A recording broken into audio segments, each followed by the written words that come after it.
con el tipo de cambio. El dólar no presenta grandes cambios, pero sí lo que tenemos es un blue que ha subido fuertemente. El dólar sigue ahí en 62.99, el oficial, lo cual significa, para quienes obviamente están pensando en atesoramiento, están pensando en dólar tarjeta, un 81,80. 82 pesos para el dólar turista. Esto es ya una noticia importante, es decir, no se ha movido, aunque permítanme decirles, debería estar moviéndose en los meses subsiguientes, a lo largo de enero, febrero, marzo, porque el atraso cambiario comienza a darse, bueno, con mucha claridad en la medida en que la inflación se sostiene. De hecho, sabemos por las propias proyecciones que hacen consultoras del Banco Central, que consulta el Banco Central, pero también por las propias proyecciones que todos nosotros hacemos desde el CEPA, que va a continuar y fuerte la inflación en enero. Así que atención ahí.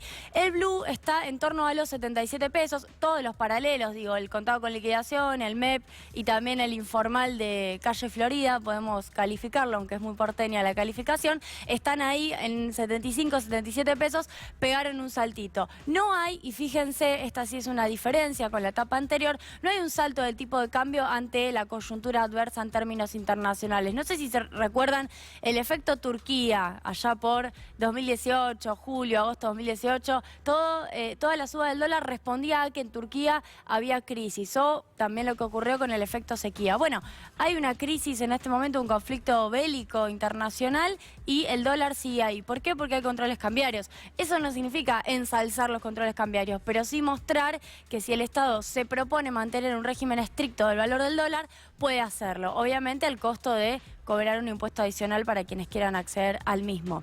Vamos ahora sí al petróleo. El viernes subió, estamos hablando del precio Brent, el precio internacional, está a unos 69 dólares el barril, subió 4%. El día de hoy no hubo mayores subas, se hablaba de un 0,3%, pero bueno, es uno de los precios de referencia a nivel global. ¿Cuáles son los precios a nivel global? El dólar, la moneda más fuerte, podemos agregar el yuan, podemos agregar otro precio que son los bonos del Tesoro a 10 años de los Estados Unidos, podemos agregar un cuarto precio que puede ser el oro, y luego tenemos el precio del petróleo.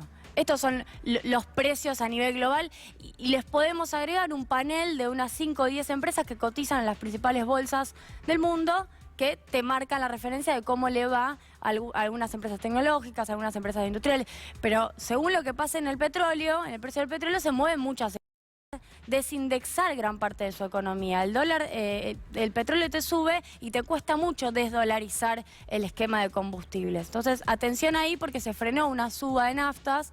La de YPF se conoció ahora hace pocos días, hubo hasta una desautorización de quien había anunciado esa suba, que creó hasta un run en términos políticos. Y ahora esta suba del petróleo vuelve a instalar el tema. Bueno, ¿qué debería pasar con los combustibles en Argentina? Volvemos a la discusión de la dolarización sí, dolarización no, de este precio tan importante.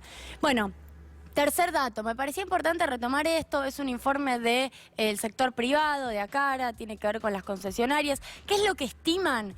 ¿Cuántos salarios, sobre todo pensando en la clase media, salarios promedio del sector privado, se necesitan hoy para comprar un 0 kilómetro, chico, digo, de poco porte? Bueno, 17,8 sueldos o salarios. Se necesitaban 13 sueldos hace unos 4 años, estamos hablando del 2015, sencillamente una de las tantas formas de medir, por un lado, poder adquisitivo, es decir, pérdida de poder adquisitivo, y por otro lado, encarecimiento de algunos bienes durables, como son los automóviles. Vamos a estar en la columna ampliando el tema de los aumentos de precios con la restitución del IVA, un tema central. Y la segunda cosa que vamos a estar trabajando es la segmentación. Vamos a mirar cómo se compone la clase trabajadora y cómo le impactan las 4.000 pesos de aumento en determinados estratos. Julia, me parece muy interesante lo que marcabas y lo que señalabas recién con respecto al petróleo y cómo eso impacta en las naftas a nivel local, Sí. Porque hay que tener en cuenta que en los últimos años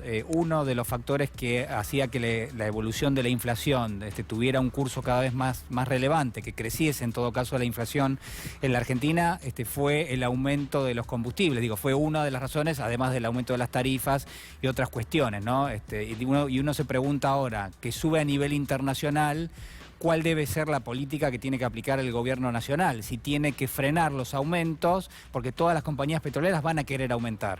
Entonces la pregunta es qué papel tiene que tener el Estado allí y en todo caso si se pretende bajar la inflación en la Argentina, uno intuye que una de las cuestiones centrales debiera ser frenar los aumentos de los combustibles. Sí, yo creo que la trampa vaca muerta, para decirlo de alguna manera, es lo que termina generando este tipo de discusiones. Argentina tiene la posibilidad de conseguir dólares, al menos en el corto o mediano plazo, porque sabemos que el extractivismo, la primarización no es un proyecto de país de largo plazo. El extractivismo posiblemente sea, así lo ha planteado incluso Matías Culfas, un mecanismo en esta etapa para poder resolver algunos problemas que tienen que ver con la restricción externa. Lo digo, al menos desde mi propia mirada personal, el extractivismo difícilmente sea un proyecto de país. Ahora, este extractivismo vinculado a vaca muerta, lo que te pone es, bueno, entre la espada y la pared respecto de qué tipo de política adoptás para las empresas petroleras, porque termina sujeto, más allá, entiendo yo,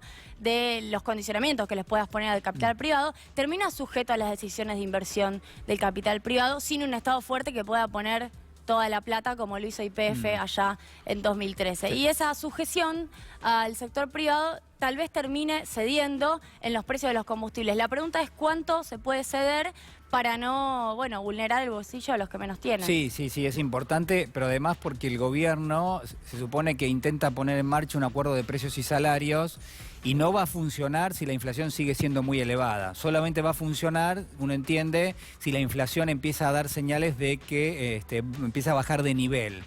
Y eso solamente lo va a poder lograr si los combustibles por lo menos se frenan por un tiempo en su evolución, si el dólar que vos marcabas también se mantiene en niveles acotados, ahí quizás empecemos a ver una inflación que empieza a bajar, porque si no, de todas formas, el gobierno se estaría boicoteando directamente el acuerdo que quiere llevar adelante, ¿no? Sí, por eso yo creo que estos 3 meses de verano, enero, febrero y marzo, considerando que hay un deadline explícito, pero un poco implícito, del 31 de marzo, puesto para varias discusiones, entre ellas la cuestión de la deuda, pero también las paritarias. Se está pensando que luego de esa fecha se empiece a discutir más concertadamente la cuestión paritaria.